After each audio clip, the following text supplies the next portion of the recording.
Minimalism is a lifestyle choice that focuses on, you guessed it, living with less. It allows you to live life more intentionally and focus on what matters most. In this video, I'm going to talk about why you should become a minimalist in 2023 and how to exactly do it.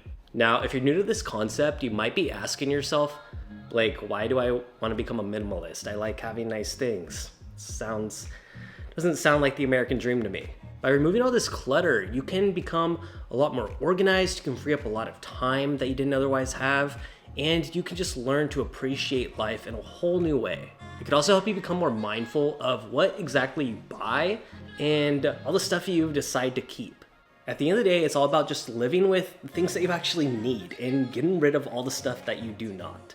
And when I'm talking about clutter, I'm not just talking about physical, tangible items laying in around your house. Aside from physical clutter, there's also digital, relationship, time, and financial clutter. In order to really embrace minimalism, it's important to focus on all 5 key areas of your life where you can remove that clutter in order to live the most stress-free and relaxed life as you possibly can. Now, removing physical clutter can be a stressful but ultimately really satisfying experience. Physical clutter can really be anything from old clothes to used textbooks that you haven't opened since the 8th grade, or just anything laying around your garage or house that you never have really picked up in a couple of years. And although you think you may need it one day, chances are you probably don't, and it's taking up a lot of space.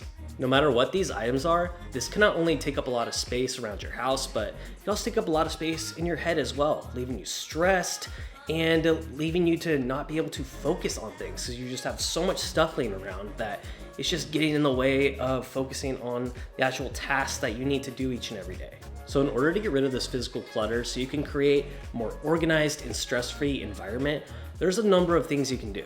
First step would be to identify all the things laying around the house that you probably don't need. You can go through your closet, your wardrobe, your garage, and just find things that you may have not used in a year and really evaluate if it's something that you're actually going to use at some point. Once you identify these items, this is where you can start to see if you can actually benefit from getting rid of them. If there's items that you feel like you're having a hard time parting ways with, but you'd rather have that money, you could look online and see if they are being sold on eBay or Poshmark or anything like that, and see if you could actually get some money for it, and if you'd rather have that money or that item. Another great idea is to hold a yard sale to get rid of that stuff so you can just pocket the cash, or you can donate it to charity as well. And understand that once you do this audit, there's gonna be a number of things that you just can't part with. And a solution to holding onto that stuff would just be putting it in a bin and placing it somewhere where it's not taking up a lot of space, and maybe that's in storage or somewhere else, but as long as it's not laying around the house and getting in the way, then chances are you're going to be benefiting from that in more ways than one. Once we remove all that physical clutter from our lives, it's time to move on to digital clutter, which has become a more increasingly big problem over the years. In this digital age, it's so easy to just let your phone collect up a pile of digital dust, such as emails and messages, and all of them just continue to pile up over time to the point where you can't even save a video anymore because you have so much storage space allocated to useless shit. And I find this so frustrating as I have to constantly just go through my phone and remove things that I didn't want in the first place. So what I've done to eliminate digital clutter from my life is unsubscribe from emails. I'll go and I'll categorize apps together, and I will just try to find ways to minimalize everything I'm looking at so my user interface on my phone just doesn't look like a complete chaotic mess. A great way to store digital files is to take advantage of free services like Google Drives, Google Docs. I use those all the time. And also Dropbox is super helpful as well. Another big component of identifying and removing digital clutter is to become more aware of how much time we're actually using on our phones and on our electronic devices as a whole. Check the screen time on your phone and see how much time you're actually spending every day looking at stuff that's taking up a great portion of your time. For me, I found out I was using just an ungodly amount of time every day scrolling on social media, and that was taking up a lot of my time. So the thing that's helped me the most is I turned off all the notifications on my apps, and this has allowed me to check my phone less because I'm not getting an alert that I have something new in the inbox. This has been exceptionally hard for me, but it's allowed me to increase my productivity and just not become a slave to my phone. Now that we have those out of the way, we're gonna be talking about relationship clutter. Relationship clutter could be anything from unresolved issues with friends or family members. Maybe you are going through a tough breakup right now, or there's someone in your life that is just taking up more space than you should be allowing them to. Oftentimes, relationship clutter can be the most stressful because a lot of those variables are out of your control. Unlike just cleaning your room or turning off your phone, relationships are difficult to maintain and you aren't in control of the other person's decision making. Now, unlike me, you probably do not get in arguments with your mop, so you're already doing better than me. When you're walking on eggshells in friendships and you get in fights, that could just really bog you down and make you feel just outright miserable. And the downside of having a ton of friendships or relationships or family members is that's a lot higher odds that you are going to be in fights with more people. Whatever the case may be, it's really important to free yourself from that clutter and either find a way to resolve conflict with those people or eliminate them from your life if you have to. This could take up a lot of your time and it's not going to be easy. It may force you to get out of your comfort zone and have to not be the nice guy. Once you identify this relationship clutter in your life, if you can help it, try to resolve it. If you have to swallow your pride, but it's worth it to you to not have to stress over friendships dying or anything like that, if you can help it, it's worth it to go out of your way to just fix it and put issues aside. Approach them and don't be afraid to talk things out. Talk about what's bothering you and really be honest. And if they're really good friends, then they will reciprocate that well. And if they take it personally, then it's probably time that you need to really evaluate those friendships and see if they're even something that you want to continue having. I'm a forgive and forget person. It's easy to hold grudges, but it's a lot more productive and healthy to just forgive and let go and move on. I'm not saying be a pushover or anything, but I've really learned to just let go of expectations. There's a number of times in my life where I've just kind of expected certain things of people and I've gotten mad at them when I didn't get that in return. And maybe that's because I have a certain accountability I hold myself to and I kind of expect that of other people as well. But everyone's different and everyone goes through their own circumstances. They all have their own core values and you just have to just know that everyone's human and that's just life. I think relationships are the most important thing in life and it's well worth it to try to maintain and strengthen the ones that you really care about.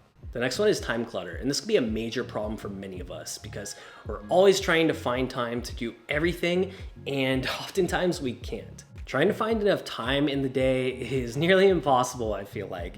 You have to sleep for 8 hours a day, you work for 8 hours a day, and then you have the other 8 hours a day to do everything else in your life. And a lot of people have a commute to work there and back, a lot of people have families, and it can really be challenging. So it's really important you are just intentional with your time and find a way to organize it as best as you can. And I know this sounds obvious, but there's so many people that just go with the flow and don't manage their time correctly and don't remember dates and don't even keep a calendar. And I know that because that was me for a very long time. I just wrote things down on Post-it notes and said, I'll remember that, that's easy. And then that time would come and I had something planned and then I had to let people down because I totally forgot that I had plans with them and the time just slipped. So best advice I can give in this department is to just keep a calendar. You can use Google Calendars, you can write things down in a binder, whatever you have to do, but when you are just very mindful of your time and you know what you have to do at what points of the day, you can then begin to identify space throughout the day where you actually have time to do other things that you may have thought you didn't have that time to do. Once I started doing this, I was finding just various 30-minute blocks throughout the day that I could dedicate towards script writing or talking to family members or friends that I hadn't talked to in weeks or months. And doing that obviously strengthened my relationships. It allowed me to make content for videos. And I am just grateful that I just started doing this. Now we have financial clutter, which has become a major problem in today's society. This has been the hardest one for me over this past year because I'm not good at budgeting. I don't like tracking my spending a whole lot because when I do, I just feel guilty about all the money I just spent on Amazon on things that I didn't even need. Like guys, I'm serious. Like, okay, it's pretty cool. Dude, my neighbors are being so loud today. Clearly I have a problem. But I have since come to terms with that. And now I have found ways to remove that financial clutter from my life so I can actually be more mindful about my spending and try to save money. The first thing I did was make a list of all the places where I store financial information, my credit cards, my bank statements, and I really got serious and intentional about where all my money was, where all my spending was, and what exactly I could allocate to what. The next thing I did was I wrote a list of all the spending that is just automatically deducted from my bank account. This is things like rent, insurance, streaming services, lightsabers. And this allowed me to identify all the extra income I had that I could allocate towards savings or Nerf guns or whatever the case may be. And I also went into my banking and I set everything to paperless, so I stopped getting so much stuff in the mail, and that was creating a lot of physical clutter that I would just toss. And the stuff that was important that I kept, or my W-2s or anything like that, I created a filing system, just got a manila folder, just something where I can put all my finances in that I can reference when it's time to file taxes or anything of that nature. I don't see minimalism as just selling all my belongings, wearing 2 shirts for the rest of my life, and sleeping on the floor. Minimalism to me is just eliminating as much clutter as I possibly can, whether it be physical, electronically, or mentally, and trying to find a way to just live a more stress-free life. If you guys found value in this video, please hit that like button and also subscribe. I do new videos like this every week, and if you made it this far, we're already homies, so hit that subscribe button and share this with some people that you also want to see can go minimalist this year. Let me know in the comments if you're going to go minimalist, and let's try it. I'm probably gonna have to sell the Nerf and lightsaber because I would be a hypocrite if I kept those. Maybe I'll find a way to have a need for them. Appreciate y'all. Check the links in my description, watch some more of my videos, and I'll see you in the next one. Later.